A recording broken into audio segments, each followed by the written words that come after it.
500년 조선 역사를 통틀어 가장 강력한 왕권을 휘둘렀던 군주가 누구일까요? 태종처럼 반대파를 숙청한 왕도 있었고 세조처럼 쿠데타로 왕위에 오른 경우도 있었죠. 그런데 이들과는 차원이 다른 절대 권력을 누린 왕이 바로 숙종입니다. 오늘은 붕당 정치라는 체스판 위에서 신하들을 말처럼 움직였던 숙종의 이야기를 시작해 보겠습니다.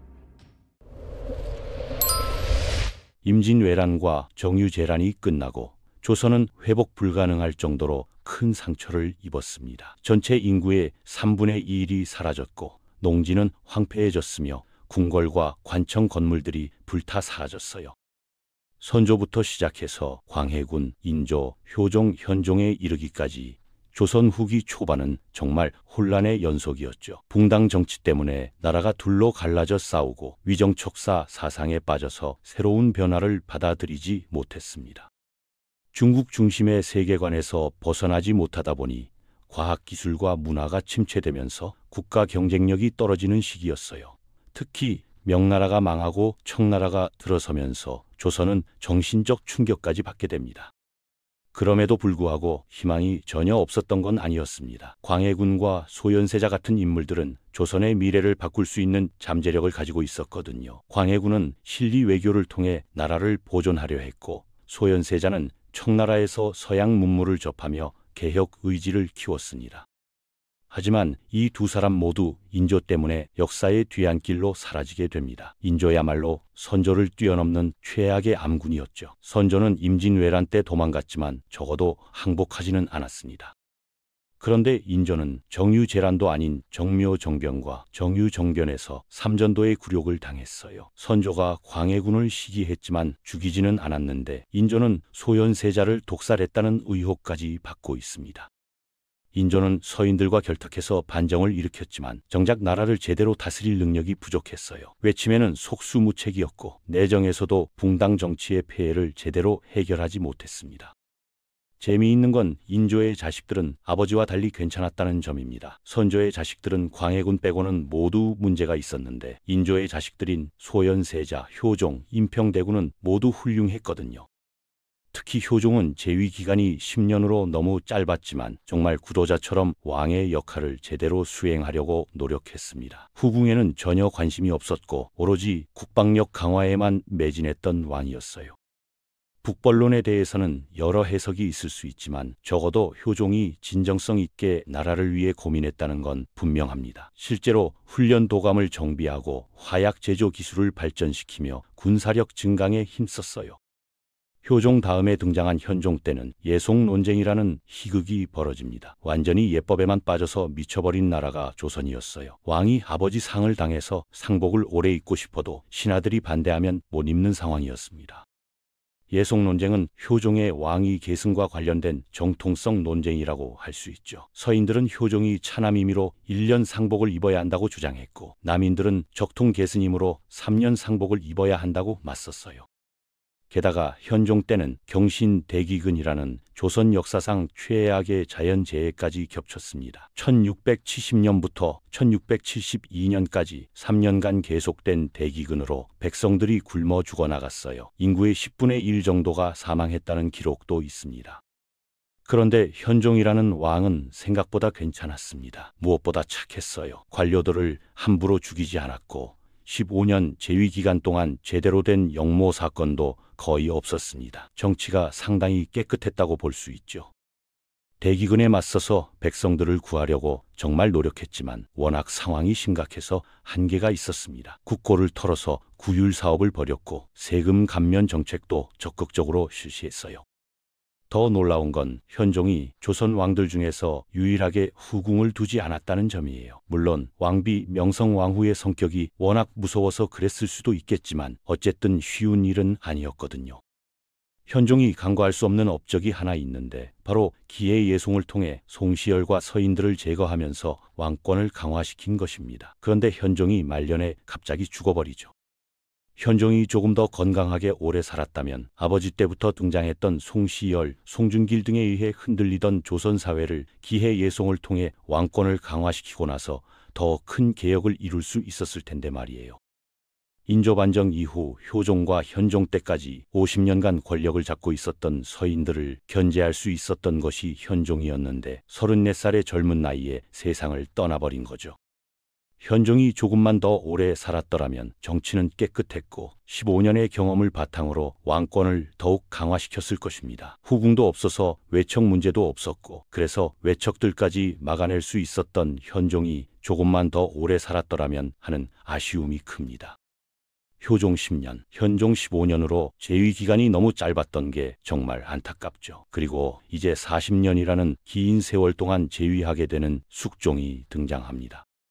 조선 왕조 500년 동안 27명의 군주 중에서 가장 강력한 왕권을 행사했던 군주가 누구라고 생각하십니까? 육조직 계제와 의정부를 무력화시키고 육조를 완전히 장악했던 태종 이방원을 떠올릴 수도 있고 계유정난을 일으켜 왕위를 차지한 세조를 생각할 수도 있을 것입니다. 분명히 이들도 강력한 왕권 정치를 했다고 볼 수 있어요. 관료들도 그런 왕권 강화를 인정하고 받아들였습니다. 하지만 이 사람들은 왕이 되는 과정에서 함께 공을 세운 공신들이 있었기 때문에 완전한 독재는 아니었죠. 태종의 경우에도 정도전을 비롯한 조선 건국 공신들과의 갈등이 있었고 세조 역시 한명회, 신숙주 등의 공신들과 권력을 나누어야 했어요. 따라서 완전한 절대 권력이라고 보기는 어렵습니다.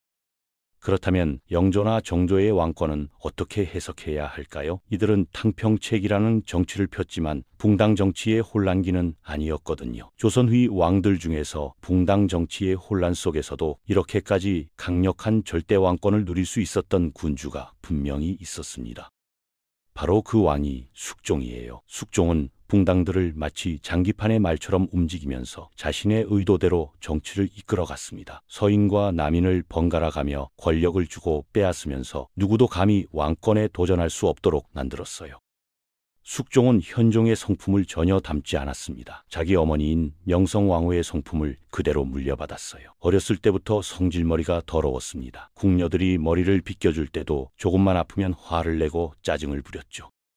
얼마나 심했으면 왕비였던 명성왕후가 직접 나서서 혼을 내면서 머리를 빗겨줄 수밖에 없었다는 기록이 남아있을 정도입니다. 어린 시절부터 자기 마음에 들지 않으면 참지 못하는 성격이었어요.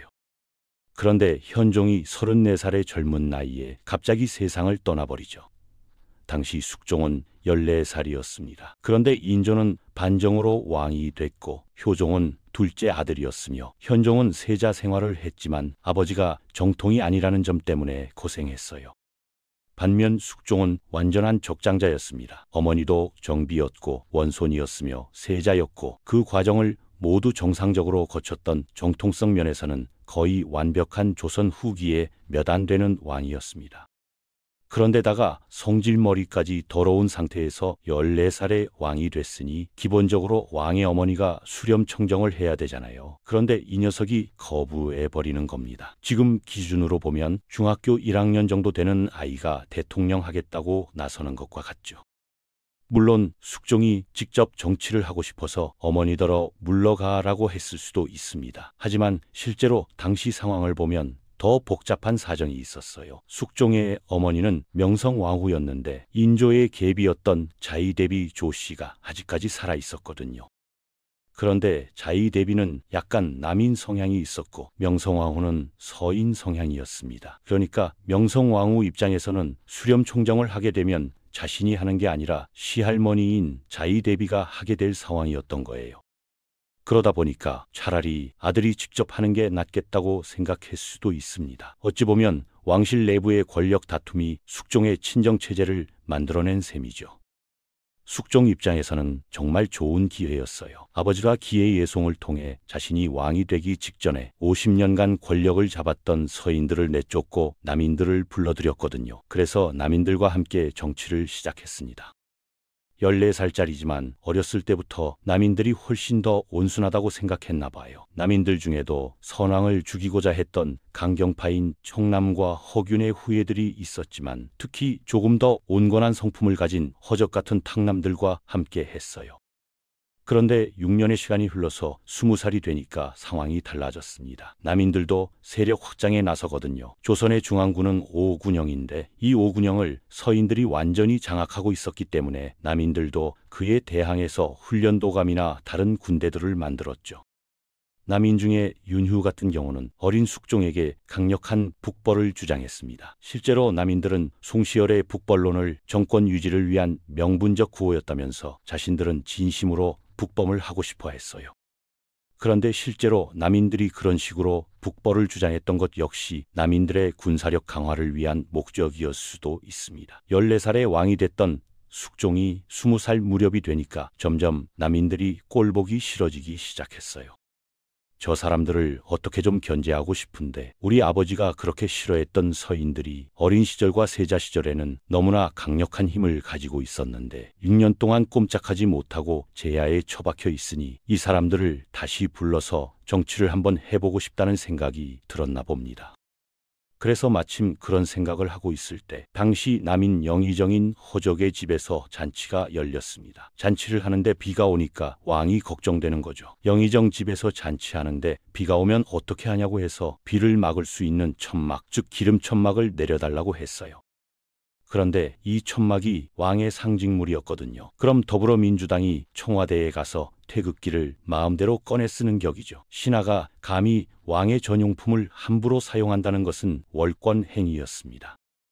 숙종이 그 얘기를 듣고 와서 허적 영의정께서 벌써 어람을 꺼내 쓰셨습니까? 그러니까 뭐 하자는 겁니까? 라고 하면서 허적을 죽였다고 보통 강의에서는 쉽게 설명합니다. 그런데 이제 문제가 되는 건 허견의 영모 사건이에요. 이 사건이 너무 어려운데 삼포기사라고 해서 정말 복잡합니다. 효종대왕의 동생인 임평대군이 죽은 후 효종대왕이 자기 형님 아들들을 궁궐에 불러서 친자식들처럼 챙겼는데 이 형제가 현종의 사촌동생이었고 당시 설정이 이들을 왕으로 내세우려고 한다고 해서 허견이 죽게 됩니다. 그런데 실제로 이 허견 사건과 관련해서 여기저기 찾아보면 기록은 있지만 신빙성 있는 증거는 단 한 가지도 없어요. 왕이 한때 용인이었던 허적을 죽일 정도면 너 이 자식아, 지난번에 어람을 함부로 가져간 것도 내가 불쾌했는데 그런 얘기가 나와야 되는데 단 한마디도 없습니다. 따라서 실제로 허견이 자기 아들 허경과 관련된 사건에 관여했다고 하지 않았음에도 불구하고 남인들을 내쫓고 싶었던 숙종의 의지와 의도 때문에 나중에 만들어진 사건일 가능성이 굉장히 높습니다. 그래서 저 어람 사건 자체가 없었을 역사적 확률이 매우 높아요. 그래서 남인들을 다 쫓아내버리고 서인들을 다시 불러들입니다. 송시열 선생님 이리 오세요 라고 해서 서인들과 다시 정치를 시작했어요. 이것이 바로 1680년에 일어난 경신한국입니다. 숙종이 20세가 되던 해에 벌어진 첫 번째 황국으로 남인 정권을 무너뜨리고 서인 정권을 수립한 사건이었어요. 그런데 이제 서인과 또 몇 년간 정치를 하다 보니까 이 서인들은 역시 왕권을 견제하고 무시하는 경향이 있었습니다. 예송 논쟁 때도 신료를 더 강조하는 친구들이었고 왕가와 사대부가 이해관계를 같이 적용받아야 한다고 주장하는 친구들이었거든요. 역시 숙종은 또 서인들을 내치고 싶어졌어요. 마침 그러할 때 자신이 사랑했던 장희빈이라는 여인이 아들을 낳았습니다. 정말 이상하게 효종 이후부터 왕실에는 후사가 귀했거든요. 숙종도 왜 아들이 없었어요. 그런데 초기 중전마마였던 인현왕후는 자식을 못 낳았고 그 전에 인경왕후가 있었는데 병이 들어 죽어서 자식을 낳지 못했습니다. 그런데 어찌 보면 후궁인데 아들을 낳은 거예요. 그런데 태어난 지 2달 만에 이 아이를 원손으로 승격시켰습니다. 그러니까 노발대발한 것이 송시열이에요. 그게 말이 되냐? 후궁 소생이 안 되겠다고 해서 격렬하게 반대했죠. 송시열이 인조, 효종, 현종 때까지 정치를 했던 나이가 80이 다 된 상황에서 근처로 유배를 보낸 것도 아니고 제주도까지 유배를 보내버렸습니다. 그러다 보니까 당시 권력을 잡고 있었던 서인들이 들불처럼 일어나서 어떻게 송시열 어르신을 유배 보내느냐, 너무하다고 해서 송시열을 비호하는 모든 서인들을 다 유배 보내버렸어요. 그리고 남인들을 다시 불러들였습니다. 그 과정에서 장희빈이 중전마마가 되고 중전마마였던 인현왕후는 다시 쫓겨나게 되죠. 완전히 장희빈이라는 믿지만한 여인 때문에 남인 새 세상으로 만들어버렸는데 그래도 화가 풀리지 않은 숙종이 송시열을 올라오라고 했어요. 내가 네 앞에서 직접 송시열 앞에다가 친히 글을 써야 되겠느냐, 앞에 나타나라고 해서 그 할아버지를 괴롭히고 싶었나 봅니다. 송시열이 그래서 왕이 부르니까 올라오는데 송시열을 따르는 서인들이 당신 오라고 해도 안 됩니다. 너무 위험하니까 받아들이지 마세요라고 했어요. 그런데 서인들이 500명 가까운 선비들이 송시열과 함께 올라온다고 하니까 그 꼴이 꼴보기 싫은 거예요. 어디 죄인이 한양으로 올라오는데 500명이 따라 올라올 수 있느냐, 건방지다라고 해서 사약을 내려서 송시열이 그렇게 죽어버렸죠.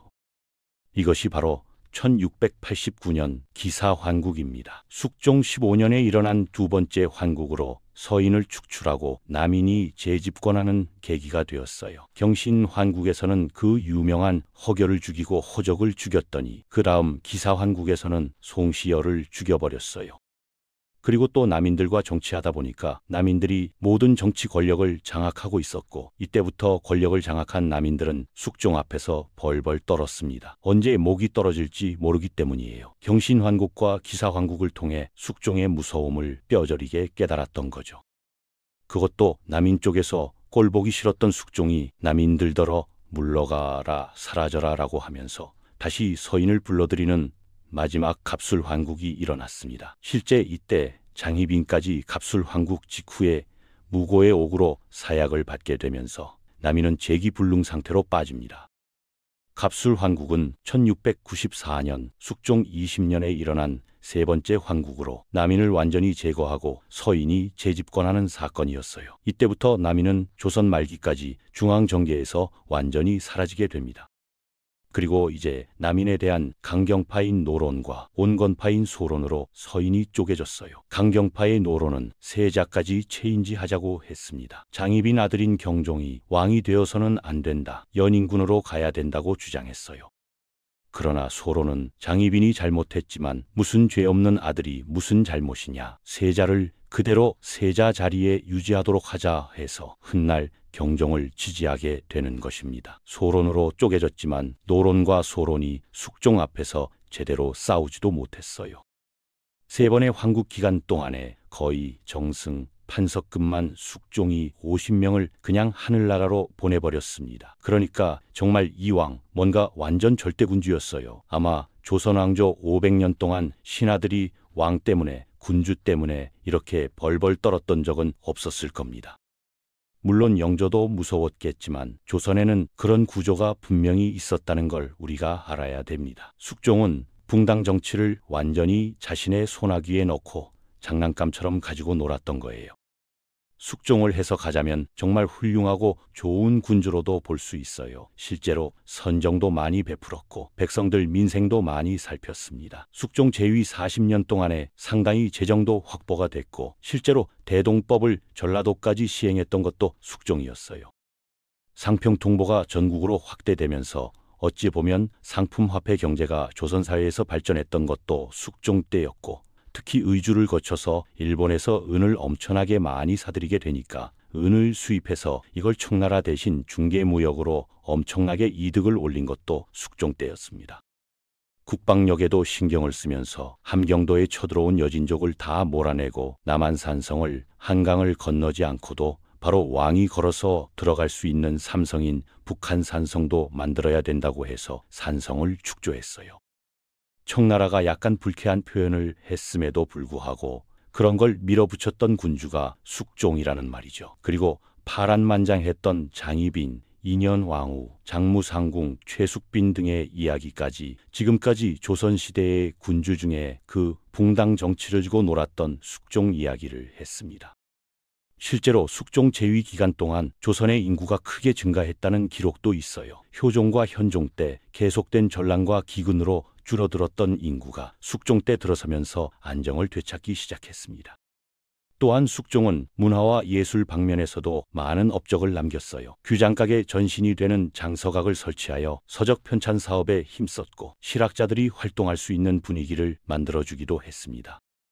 그런데 이제 이 붕당 정치를 활용하는 과정 중에 장희빈 이야기와 인현왕후 이야기 그리고 최숙빈 등의 이야기를 더 자세히 해야 되지 않겠습니까? 도대체 이 사랑에 눈이 멀어버려서 자기가 사랑하는 여인과 함께 하려고 붕당을 바꿔가면서 정치를 했을까요? 아니면 그 붕당을 바꿔가면서 정치를 단행하는 과정에서 어쩔 수 없이 그 여인을 중전으로 만들어가는 그런 계산을 숙종이 했던 건일까요? 이 질문에 대한 답은 숙종이라는 인물의 본질을 이해하는 데 매우 중요합니다. 숙종의 후궁 관련 이야기들을 보면 단순한 애정 관계를 넘어서는 복잡한 정치적 계산이 숨어 있음을 알 수 있어요. 장희빈을 왕비로 만드는 과정에서 서인을 축출하고 남인을 등용했고, 다시 인현 왕후를 복위시키는 과정에서 남인을 제거하고 서인을 복귀시켰습니다. 한국 정치의 핵심은 결국 왕권 강화였어요. 어느 한 붕당이 너무 강해지면 다른 붕당을 끌어들여서 균형을 맞추고, 그 과정에서 왕의 절대적인 위치를 확고히 하는 것이 숙종의 전략이었습니다. 오늘은 숙종의 참 대단하고 야무지며 그 다음에 잔혹하다면 잔혹하고 또 교활하다고 할 수 있는 그 숙종 이야기를 했습니다. 황국 정치 말입니다. 황국이라는 건 정치가 뒤바뀐다는 뜻으로 일당 독재 정치를 이야기하는 겁니다. 현종 때 예송 논제까지만 하더라도 붕당의 기본 룰이 지켜졌지만, 바로 이 숙종 때 황국 정치가 단행되면서 붕당의 기본 룰이 완전히 무너져 버렸고, 일당 독재 정치를 가지고 숙종이 장난을 쳤던 그런 왕권을 그렇게 강화시켰던 그 숙종 이야기를 다음 시간에도 장희빈과 인현 왕후까지 연결시켜서 계속해 보겠습니다.